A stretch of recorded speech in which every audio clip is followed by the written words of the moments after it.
First Watch with Sheriff Mark Daniels on KWCD Bisbee Sierra Vista. Hosted by Public Information Officers Carol Kappas and Grady Butler. First Watch is brought to you by Sulphur Springs Valley Electric Cooperative. And welcome to your Friday. I'm Grady Butler. With me is Carol Kappas and Sheriff Mark Daniels. Good morning. Good morning, Cochise County. Hello, everyone, on this cold, frozen morning. Yeah, it's a little too cold, I think. A little. It's 25 degrees. Invigorating. I don't. Yeah, only for about a minute, then you start freezing and slowing down. Carol's just trying to be positive. I know. Sorry, I'm being narcissistic. Sorry. I'll change. That's awesome. Or let's talk about wrestling to kick off, because we usually kind of start with some sports. You emceed a wrestling match. Yeah, Boyne High School Wrestling had their senior night, and it's an honor after coaching there for as long as I did, and went over. The coach asked me, and I went over and called their senior night. And they won both. I smoked both Choya High School and Catalina Foothills High School. And Buena's got a good team. Only one senior, two seniors from the male side, I think 3 on the girls' side. But long story short, it's a good little team. So it's fun to call it. Good to see some of the wrestlers. In fact, one of the wrestlers was a freshman when I left there, and now is a senior. But long story short is it's congratulations to Boyne High School Wrestling and doing a great job. And the schools are continuing on. Jackie Clay did an amazing job, as always, with the Education and Innovation Conference that they had last Friday. So a lot of people attended, and it was an all-day event. It was. And I just want to give a shout to Jackie Clay, our Cochise County School Superintendent, Cynthia, all the staff over there at the County Superintendent's office. They do so many good things. They're innovative, they're creative, they're out there, they're protecting our kids, whether it's a mental health grant, whether it's a suicide grant, the partnerships we have at the Sheriff's Office with Jackie and her team and all that we do together. A lot of people forget that when we arrest a juvenile or law enforcement and they're in our jail, it's a mandate of the superintendent's office to ensure that they're getting their education. That's a mandate, it's a federal law, both for us and Jackie's office. So, I mean, we work very, very close to ensure that these young minds are still being educated. President Donald Trump has sent some military to the border, and I know a lot of people are tuning in today to find out what's going to be happening with that. So tell us. I keep telling people on this, Grady, that this is not historical. We've always had military to the border. I will say, in a refreshing thought, that is, our military, being a veteran myself, we go globally and we protect the world. We protect so many countries, so many different aspects of the world and global. We've got to protect our homeland, too. I'm huge on that, so I'm not against this at all. They'll be down here, as they always do, in a support role, getting our agents back out in the enforcement role of that. What we're going to see in Cochise County, and let me open that up, the Tucson sector, I'm not sure of yet. I'll be in D.C. in a week to discuss this, and this will be a topic, I'm sure, as I meet with our federal leaders. And, again, it's a good partnership. It's engaging. Bottom line is there's no hidden agenda. I can assure the people on that, if anybody's questioning that. He said he's running on it. The people of this country said, hey, you're our president. Bottom line, he's going to go protect our border and secure it. And so I'm just glad to see we got some engagement. I'm glad to see there's operational and there's urgency to do this. Again, it's all about community safety, national security. And in February, you mentioned that you are going to the winter conference for the National Sheriff's Association, and that's in Washington, D.C., and that's an opportunity for the sheriffs nationwide to come together and talk about all of the propositions, all of the Senate bills, all of the events that are happening, or the next steps. It is. We share operations. We share information. We share partnerships because we're in this together, and that's all the way up to D.C. now. Even over the last 4 years, where the White House and Congress, were not so much engaged with us, the law enforcement folks, all the way to the Chief of Border Patrol, CBP, we all were standing united. No doubt about it. Was there some issues and challenges? Of course. But the bottom line is that's what this meeting is all about. I chair the meeting for national sheriffs. It's always exciting to go back there. In fact, a week from tomorrow, I'll be gone, heading back there to do this meeting. And again, I'm looking forward to see some of the details. I know there's already been some, as one of the leaderships from Border Patrol told me yesterday, things are moving really fast. And I think we are seeing that. I mean, I think the media is trying to keep up with this too. So all the way from deportations here in Cochise County, you come across illegally, you're deported right back. I don't know if you've seen that. They're doing that through the port of entries. They're not messing around on that. Second part about it is They got their pursuit policy back, where they're that was suspended in 2021. Now the agents are back engaged along with us. And let me put that in perspective. So we have a smuggling situation. Border Patrol starts it, but they can't chase it. Next thing you know, my deputy's involved, and it's just Border Patrol, one deputy. We're now by ourselves because Border Patrol couldn't chase. So again, it's really put a lot of pressure on these agents out there, and it's really hindered them to do their job. So that's been rescinded. They're back engaged. Again, a whole different approach toward how Border Patrol is doing the job, and I applaud that. So looking forward to the meeting to see some of the details, share where we're at. I mean, I've made this comment to Tom Holman. I've made the comment to the leadership in D.C. is engage with us, share operations with us. We want to be a good partner, and last but not least, just pay your bills. I mean, it's cost us a lot of money. You got to pay your bills because the federal government's been absent on the purse strings too. So the state of Arizona, thanks to the congressional people here at the state and the governor supporting that. Otherwise, we'd be in trouble. And you met with the governor last Friday. I did, and that was part of where we've been and where are we going. Something I asked both the Attorney General, Chris Mays, and also the governor was to meet with Arizona sheriffs quarterly so we can make sure that we're talking about operations, that we're looking. We don't agree on everything. I'll be the first to say that. I mean, and if we did agree on everything, I'd wonder what's wrong. But at the end of the day, at least we know we understand each other as sheriffs. So before they go out and say something, before I go out and say something, we understand what's going on and make sure that respect is built around that. And again, sometimes we just don't agree. But at the end of the day, we had that meeting Friday, and the meeting was the budget. And so I know we're asking for more border security money, and she's upped that. So when we first took over, it was $12.3 million. She upped it last year with Congress, $17.3. This is state money. She wants to up it almost to $24 million. So we've gone up. I got to commend that. We're asking, a bill's just dropped for $50 million, and that is to enhance border security, which is any crime nexus to the border, such as fentanyl, such as human trafficking. I mean, you name it. Incarceration costs, that's a big one. We just got $1.9 million. That contract just came in, and that is to enhance interdiction. That's to enhance our personnel cost. That pays for a lot of that, and that's an ongoing. Every year we get that re-up. So that's critical and vital to what we do every day out there. These guys that run around, do the interdiction, they're keeping you safe on these highways. That's the money that pays for that. And one of the other things that you're doing for outreach and education and trying to work collaboratively with everybody in Cochise County, we have on Monday a ranchers meeting, and they're also supposed to have other groups, the Cattle Growers Association, the dairy, the mayors, so everybody coming together to talk about things that they're seeing and how we can work collectively with all of those people to make Cochise County even better. Yeah, we do an annual meeting where every year, sometimes do it twice, depending on what the needs are. That is our ranchers throughout Cochise County, ranchers that we work with in a public safety umbrella. What's their challenges, what's going on. And I'll just say this, I mean, we just had a rancher lose some cattle because of the Mexican wolf. No matter what, beautiful animal, but it's a threat to cattle growers and ranchers.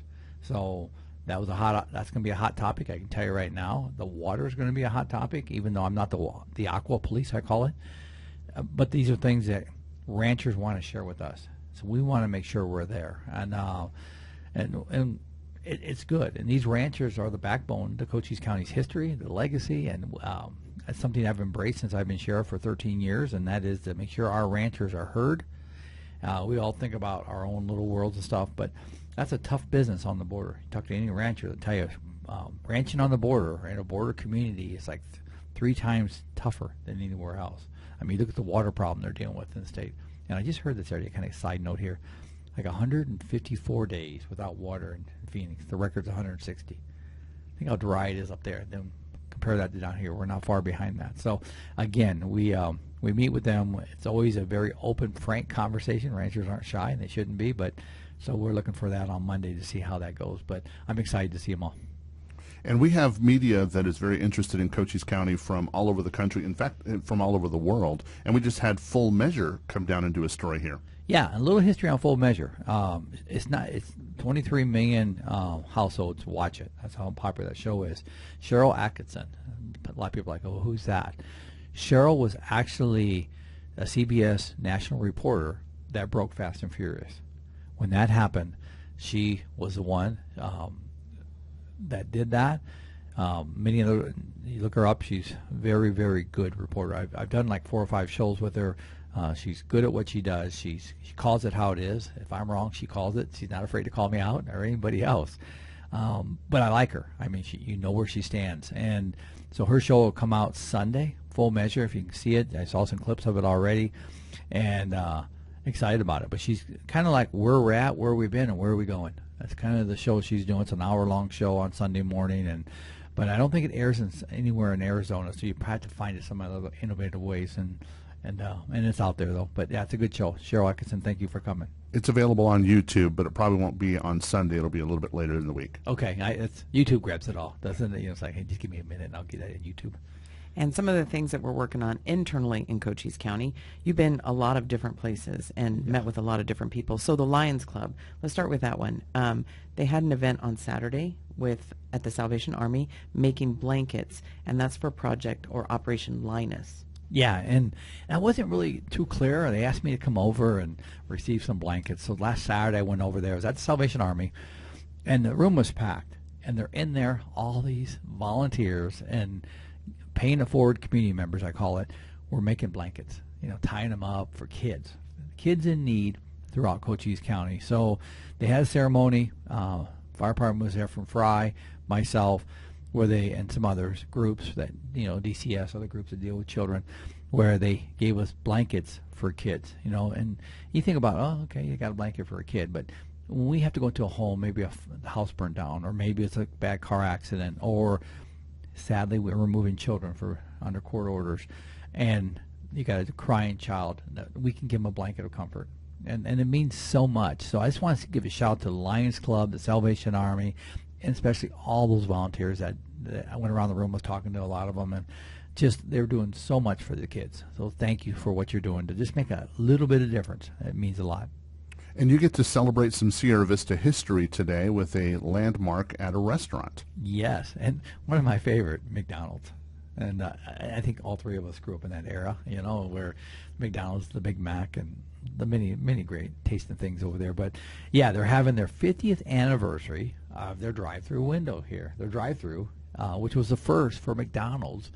And it all started with the military, and they'll talk more about that. But Leanne called me about a month ago and said, hey, will you come over and be part of this and address? And I said, you know I will. I mean, for those that don't know me, I have a bunch of McDonald's playground equipment, thanks to a good friend here in Sierra Vista that's donated some stuff to me, and it's a whole bunch of McDonald's memorabilia that I have, and so it's always an honor. When she did the 40th, I went over there and spoke, and I brought my Hamburglar and my little guys to stand up and Ronald McDonald and stuff. But yeah, Leanne and Pat, they've done an amazing job because they own them in Tucson, Sierra Vista here, and I know the daughter is very much involved in the business, kind of as that succession of family.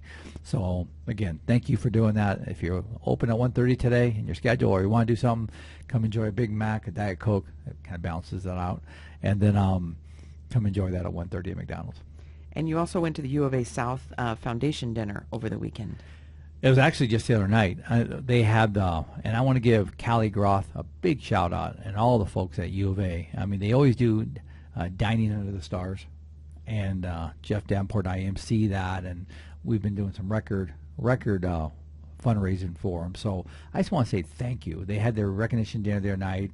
I was actually tied up at another one, so Nikki, my wife, made it over there. I didn't get a chance to get over there on that, but they wanted to recognize all their donors. They wanted to thank me for my support for them, but they're doing it.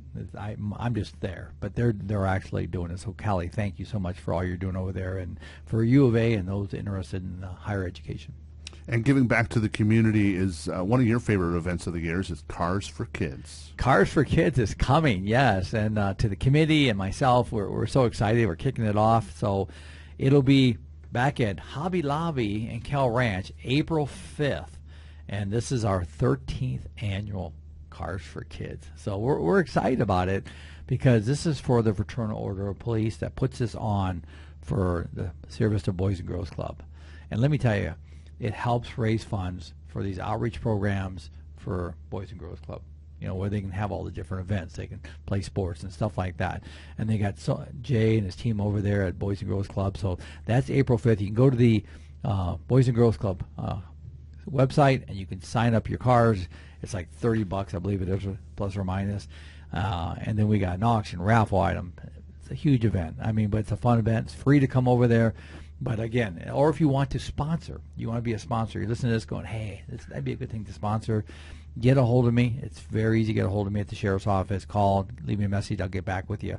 But we're looking for sponsors right now to sponsor the event. That's really what pays for the show. And I'll just say this. People are always like, well, you guys all do these fundraisers, not us specifically, but then you pay all these expenses. This is an expense-free show. Everything's in kind. So the DJ is paid in kind. Or we have a sponsor pay for that. So we're not paying bills. So if I take $1, that dollar is going to the kids. And so 70% of the proceeds go to the go to the Boys and Girls Club.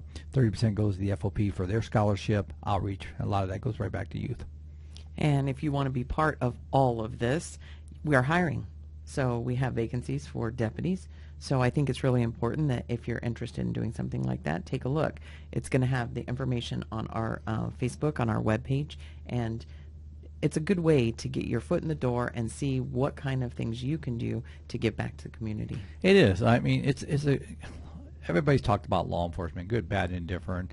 Has it been scrutinized? You bet it has. But that just comes with the business. Let's just be real. We weren't scrutinized. I mean, people tried to, and I'm like, wait a minute. A month ago we didn't have a problem. Why are we being scrutinized now? And, But, don't compare us to others that maybe haven't done the right thing. And law enforcement in Cochise County, with the police department, sheriff's office, our troopers, our federal agents, we got a special thing going here. We truly do. And we're going to continue to do it. We're all neighbors. And if you want to join us and and wear the uniform, be part of that family, that extended family. I mean, come on out. Is it? And so I'm not remiss on this. The 6 officers that were shot, 7 officers in San Antonio. Do you see that? Mm-hmm. What a sad situation. So my prayers for those officers that were shot in that situation. The Border Patrol agent that was shot in Vermont. I don't know if you all saw that one, and killed. Very sad. And there was a deputy killed. Was it Houston? I think it was outside of Houston. Was shot last weekend too. So I know it's a recruitment thing we're talking about, but the bottom line is, to those families. I mean, it comes with this risk. We never can forget that either. So my heart goes out to those people. And then also, speaking of guns, that's your stop of the week. It is. Going right back into the kind of the dangers of it and stuff. And before I do that, I want to give a shout out to Bill Burns. Mm-hmm. Bill Burns was retired from the Sierra Police Department. I mean, was one of those iconic fundamental legacy type law enforcement officers, and started in like 78, I think it was, retired in 98, 99, and then worked into the DARE program, GREAT program, which is a gang resistance program. I mean, and I just saw him several months ago and talked to him, and but he passed away here recently, and they had his services this week. So I want to make sure I give him a shout out and prayer to all his family. And Bill, you'll be missed, my friend. So, but going into my stop of the week. So last Thursday night, I was coming home, and I heard on the radio of Pursuit. Last week was rough on pursuits. I think we've talked a little bit on the show last Friday, but this is my story now, and when it comes to what I got involved with that. Coming home, and I heard on the radio there's a pursuit westbound on Hereford Road. So as I'm coming down and up the Ramsey Canyon Road, I saw a helicopter right there at Carr Canyon coming toward me, and then a big dust cloud below. And when you see those dust clouds, this is me, number one, it's a reminder for a safety message. Hey, something's coming. Something's coming. All of a sudden, this car pops out into the left turn lane, and just blowing up all the dust from the road. I mean, it's how fast they were going. And so I blocked the intersection, which is common practice now in these pursuits at Ramsey Canyon, so nobody get T-boned right through there. Went through the intersection 110, 120 miles an hour, and spun back around. There was big damage. He caused, I think, 2 accidents right there, just this side of Carr Canyon, hit 2 cars, and this was a smuggling vehicle, by the way. So the car started to slow down once it went through the intersection as I got in behind it, and pulled into Urbanos. Now, it pulled into the entrance of Urbanos off 92 and stopped. I called the stop out. As I'm ready to put the car in gear, park, the car slowly started moving forward. Now, let me just tell you, in law enforcement, once you make a stop and then they move, that's a bad situation because you know something's going on. There was no other law enforcement chasing except for the helicopter. And because everybody had stopped to help with the accidents, help with some of them chasing migrants that were bailed from the vehicle back on Hereford Road in the Hereford area community. So we moved into the back of the parking lot and pulled next to another vehicle where I activated a high-risk stop, re-updated dispatch, hey, I'm here, I'm on a high-risk stop. Both individuals, as I'm getting out to conduct the high-risk stop, the driver jumped out, the passenger jumped out, and both faced me. Well, in law enforcement, when people jump out of a car, number one, that's uncommon anyway. But number two is when they face you when they know they've been running from you, that's a confrontation. And I was like, wow. So obviously I drew my weapon, started directing them to get down to the ground. Initially, after 3 requests, they didn't go down. And I'm like, wow. I could see something in the driver's front sweatshirt. He had a sweatshirt on with a pocket in the front, and something was dragging that. And I told him, keep your hands up, keep your hands up. As he's going down on the ground, I noticed he had a weapon. He had a 45, I think it was a 45 or 9mm, and it was a tactical semi-automatic handgun with an extended magazine. And I told him, I said, you go for that, I will shoot you. And I mean, I'm going to shoot you. And the other guy went down, but I couldn't see all but his legs. So he was out of sight. Bad situation to be in. After a few minutes, I got some backup there. The helicopter was over top of me the whole time. That was my saving grace on this. We took him into custody once we got some more units there. At that time is my friend. There's no way I'm going to push this issue. Got him cuffed up. He had a loaded gun on him, like I said, in his sweatshirt. They're both, I know the ones out of Phoenix, I think the other one was too. In the car was an AR rifle, a tactical rifle, and a tactical shotgun. I mean, these guys were armed to the tilt. And obviously when they confronted me, there was a lot going on. I talked to the pilots from the helicopter. They actually had opened the side door because they saw when they stopped through the front windshield all the movement in the car. When you're making that kind of move, furtive movement, when they're making that kind of movement, something is being planned. It was, you look back on that, it was a scary situation. It was scary during the time too, but this could have gone seriously wrong. But again, we took him into custody. This is the reason I share the story with you. This is the kind of people that are truly a threat to Cochise County. This is the kind of people, the grant money, the $1.9 million I just talked about a few minutes ago, that's what pays for these interdictions and us being out there. We don't have the resources it was for the state of Arizona to do a lot of this. So thank you to the state, and thank you for my interdiction guys were one of the first ones there to help me take this guy into custody. So again, thank you for that. And but I gotta say this. So we get all done, get these guys into custody. There's drugs in the car too, by the way. There was a blue car parked next to where the suspect parked. Come to find out, there was 2 elderly females that were in that car that had just had their coffee at this restaurant, or those at Urbano's. When the bad guy pulled in there, and then I pulled in, and we had the standoff. They were watching through the tinted windows, and they were like 10 feet from this. And I went over and talked to them afterwards, and they were on a phone call with their teledoc for something unrelated.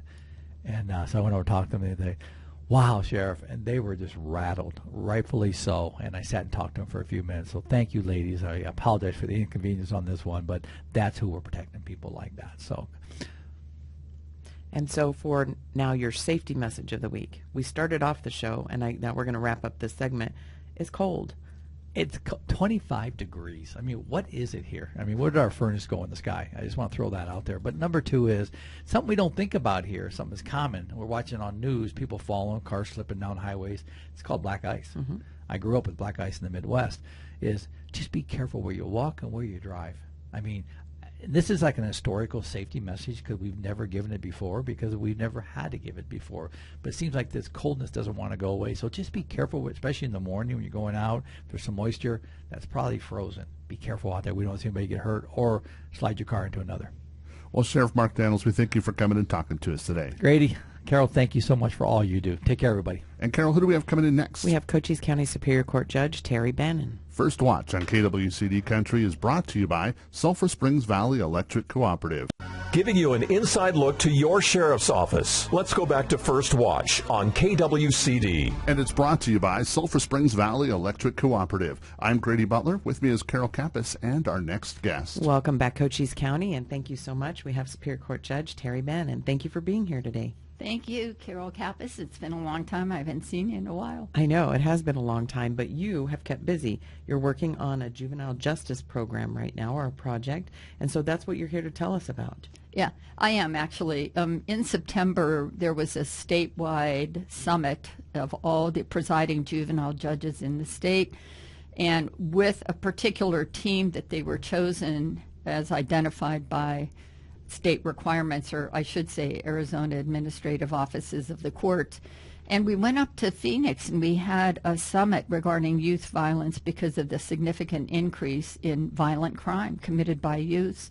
And it's all across the state. And then we were tasked with developing way or programs or outreaches where we could address the increase in youth violence in our particular communities. So it's me, and I am 1/5 of a remarkable team that is comprised of juvenile probation officer Javier Rios, school principal Catherine Wright from Joyce Clark Middle School, Trish Smalley, who is the Benson Resource School officer, and Sean Brownson here from our local Sierra Vista Police Department. And so what are some of the things that you five came together and decided, or was it through the summit that they decided that they were going to give you tasks or assignments and what you needed to do?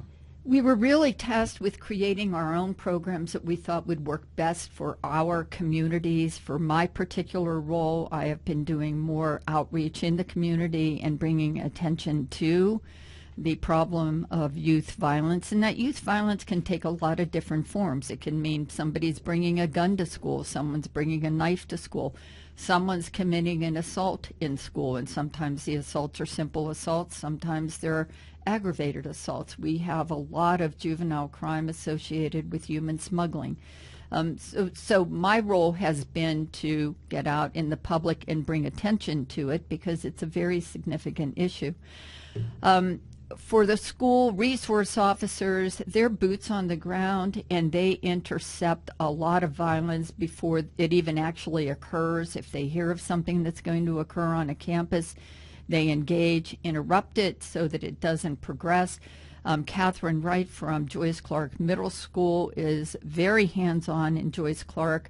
She has a cell phone policy which inhibits the congregation of youth using their cell phones as a way to meet and identify a particular location on a campus where there might be some violence going to occur.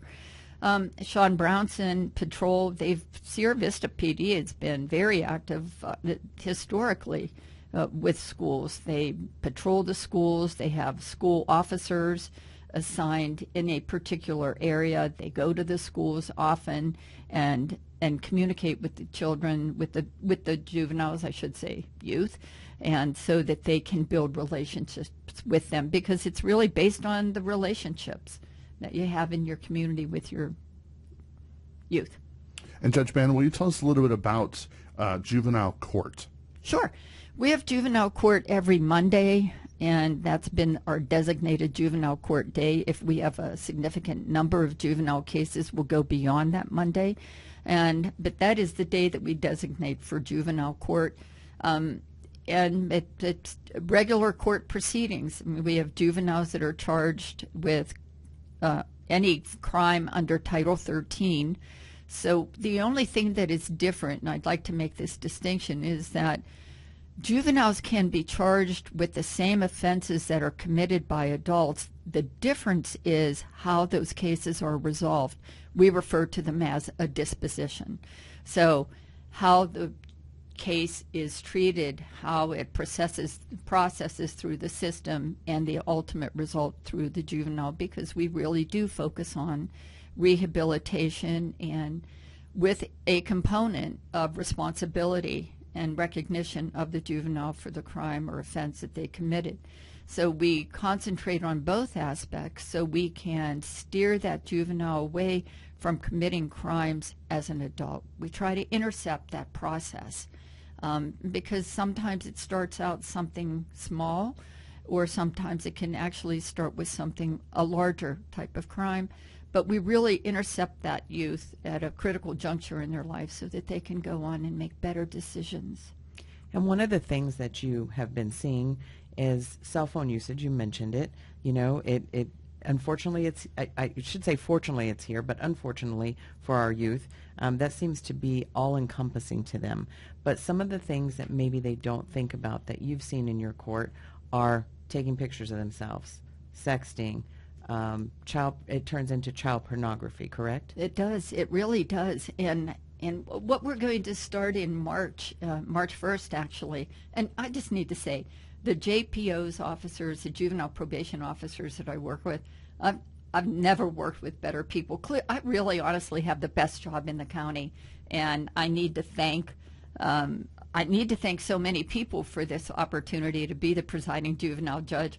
And there's actually a supervisor, Supervisor Tom Crosby, who was a former probation officer. So I think he has a better lens into how probation works and what probation officers do, for which I am very grateful.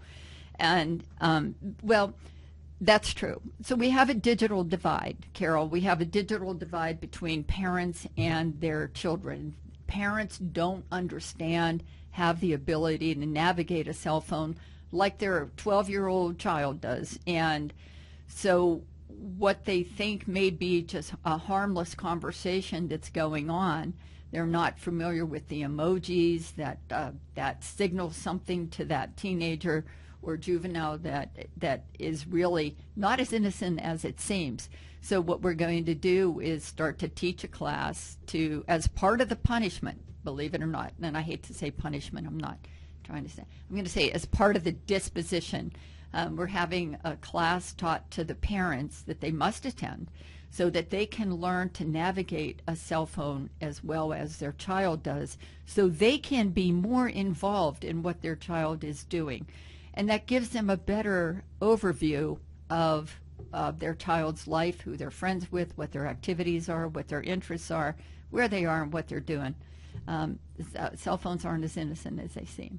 And also, taking pictures of themselves, you were saying earlier that they are a victim and a perpetrator. Tell us about that. Sure. So sadly, almost simultaneously with the increase in juvenile crime, we've had an increase in juveniles observing child pornography, which is why we really want parents involved in understanding how cell phones work.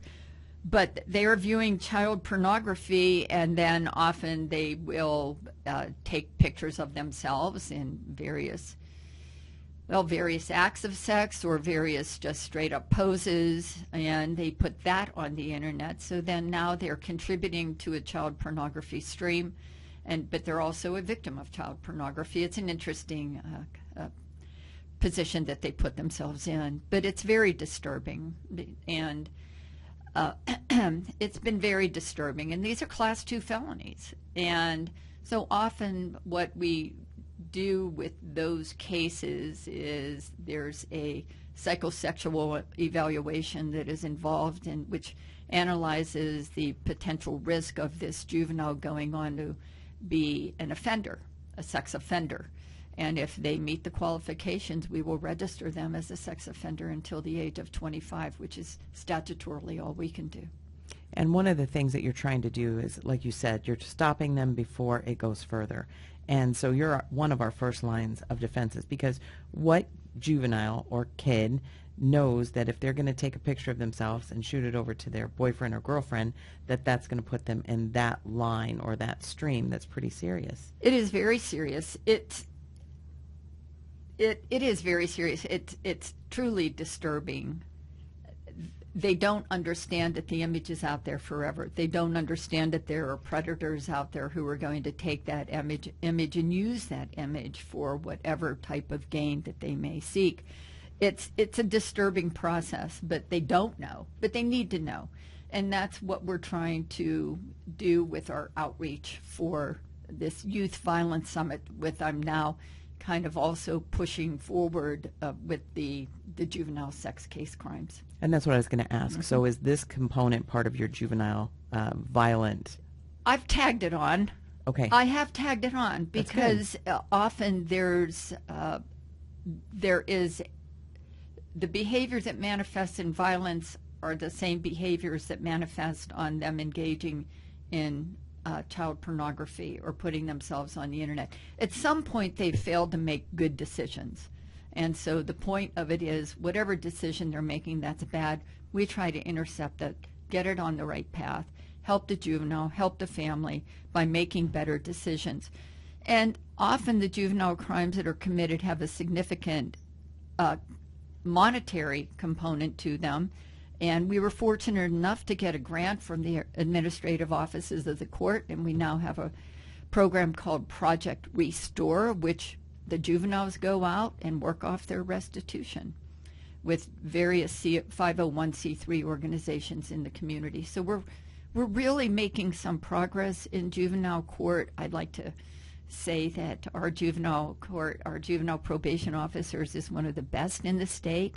I don't say that lightly. I think we really do amazing work. We have a really phenomenal diversion program in which the majority of our cases hit diversion. And because the diversion program is so successful, the recidivism rate is very low. We're doing great work. I'm so happy. I'm really pleased. Well, let's talk about juvenile assault and even violent assault. Yes, sir.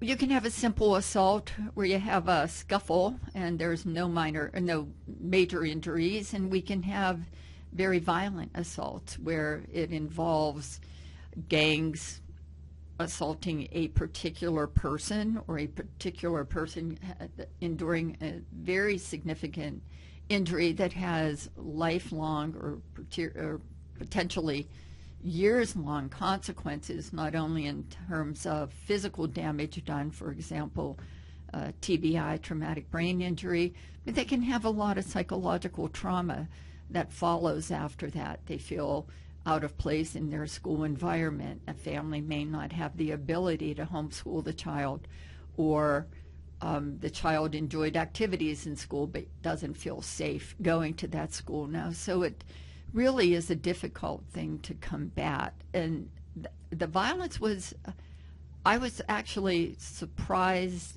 at the level of violence that was occurring.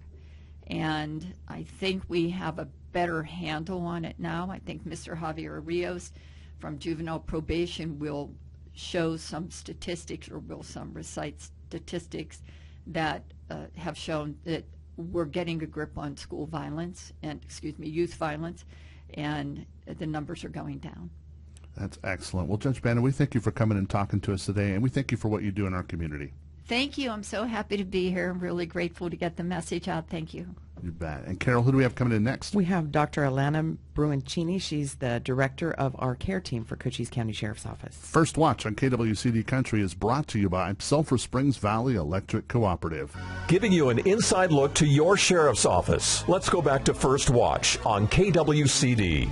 And it's brought to you by Sulphur Springs Valley Electric Cooperative. I'm Grady Butler. With me is Carol Kappas and our next guest. Welcome back, Cochise County, and thank you so much, Dr. B, for being here with us. Absolutely. Happy to be here. So tell us a little bit about the care team, because you haven't been on for a while, and we want to make sure that this stays fresh in everyone's mind. Absolutely. So the care team stands for Community Assistance, Response, and Engagement. We originated out of a grant from the Legacy Foundation.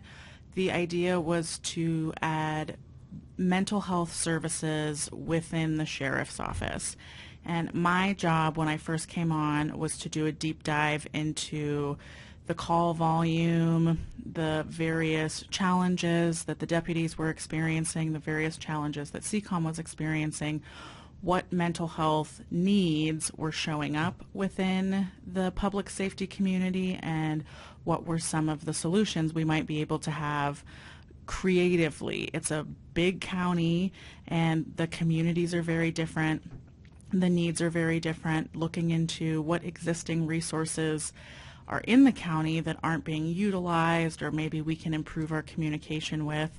So that first year, we really looked at how are we best going to take this incredible grant money and get the county the biggest bang for their buck with addressing these mental health needs, and also making sure that the deputies and public safety folks could still do their job, ensuring the safety of the community, and then we could come take over and they can get back to their more acute, pressing needs that they're trained for and that they are in our community for.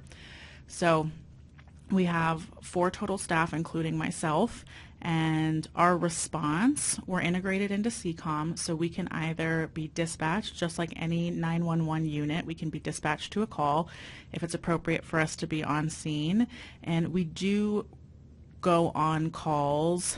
Our most frequent way of interfacing with the community is our public safety folks will go out, and typically by the time they get there, usually things have stabilized, but once it's recognized there's no crime, but this community member is going to significantly benefit from some type of intervention that's going to help them from interfacing with the 911 system again. And we have found that could be anything from existing legal issues, legitimate mental health concerns, pressing housing issues, family disputes, neighbor disputes. There's a whole host of reasons that folks escalate and find themselves in positions where they're 911 involved. And we go in and we figure out, okay, what resources are in the county? What can we do to help this person not need to interface with the 911 system anymore? And some folks, just a little bit of effort goes a long way, and it doesn't take long to resolve their cases and get them connected to services. And other folks, it's a much more complicated case. There's a lot more stressors on that person. There's a lot more factors that make it hard to help that person stabilize and have a much more positive life experience in the county. So we have had really amazing success. The sheriff's office has taken us in and they work wonderfully with us. We have lots and lots of referrals. Initially, we interfaced with the high utilizer population, folks who just called repeatedly. A number of those folks were just really isolated, really lonely, didn't have supports. They had coexisting medical issues. So they had a lot going on. And oftentimes they don't trust institutions, they're minding their business in a rural county, but crises happen and they connect with 911. So we've worked with these people, and something that we have been able to do is not just put a dent in that population, but it gives us a deeper look at what's going on in the community that gets them involved with 911 and has folks feeling like this is a crisis that I need to call 911 for. So because we have this different perspective and these different resources, we are able to collect data and observe the community in a much different way. And so you're talking about referrals, and one of the new things is why we're really interested now from the sheriff's office only at this point, but I'm sure it will morph into something much different for other law enforcement, is now we give you, the care team, referrals for juveniles, because there seems to be a vacuum or a loophole where maybe they've been falling through the cracks a little bit with no follow-up. So that's going to be tremendously helpful. So tell us what that looks like. So we are incredibly excited about this opportunity to expand our program services. In the year we've been operational, we have worked a lot with the school superintendent's office and looking at the needs of youth in the county from a behavioral health perspective. So we're working with the schools, and at the same time, we're integrated into the 911 system.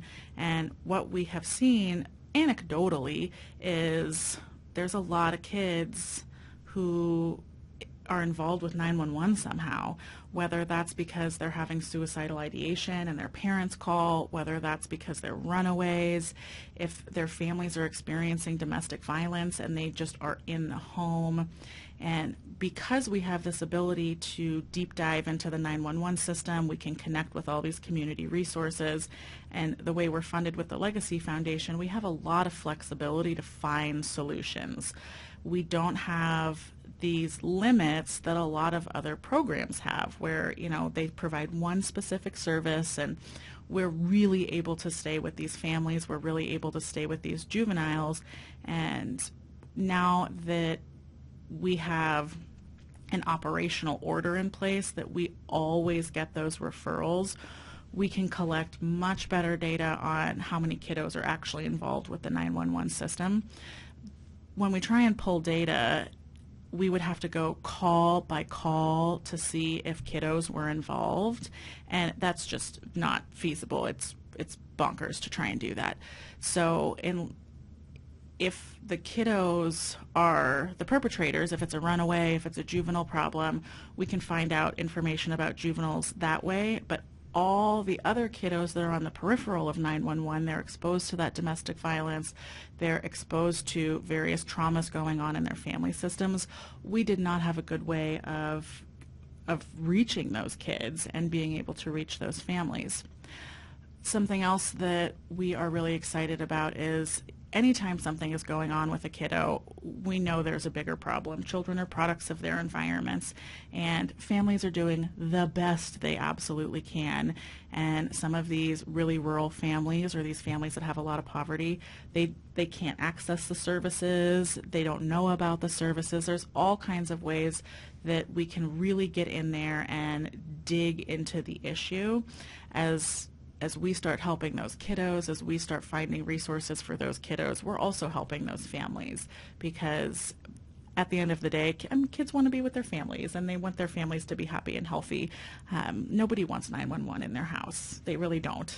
And that's one of the things, because once we respond, we have a runaway juvenile, that juvenile's located, we clear out the call, make sure that they're safe, and then we're done. So then you step in and you make sure that you identify mitigating factors, and maybe see if there's something that you can do to help them move through this particular crisis. Yeah, what happened here? You know, there's a reason that kiddo wants to run away, and sometimes children are irrational and their homes are wonderful and they're going through something personal.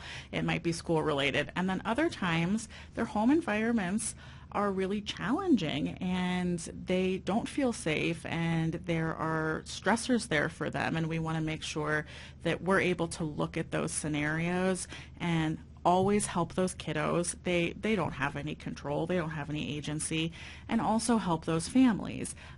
When there's divorces and custody issues, when there's stuff going on with the adults in those homes, their stress transfers onto the kiddo can't handle it, kiddo explodes. Well, how can we help those parents, even if those are separated parents? How can we help those grandparents who are raising a kiddo so the whole family is able to be better supported? Well, Dr. B, we thank you for coming and talking to us today and catching us up on the care team and telling us about the juvenile issues, and we appreciate what you do in our community. Thank you so much. Carol, how do they get a hold of us at the Sheriff's Office? So you can reach out, give us a call, 520-432-9500. You can take a look at our webpage, cochise.az.gov/sheriff, or check us out on our social media by checking on Cochise County Sheriff's Office Sheriff Mark J. Daniels for our Facebook, and that'll lead you to our X and our Instagram accounts. First Watch on KWCD Country is brought to you by Sulphur Springs Valley Electric Cooperative. You've been listening to First Watch, brought to you by Sulphur Springs Valley Electric Cooperative. Keep up to date. Follow the Cochise County Sheriff's Office on Facebook, and tune in next Friday, 7 a.m. for First Watch right here on KWCD.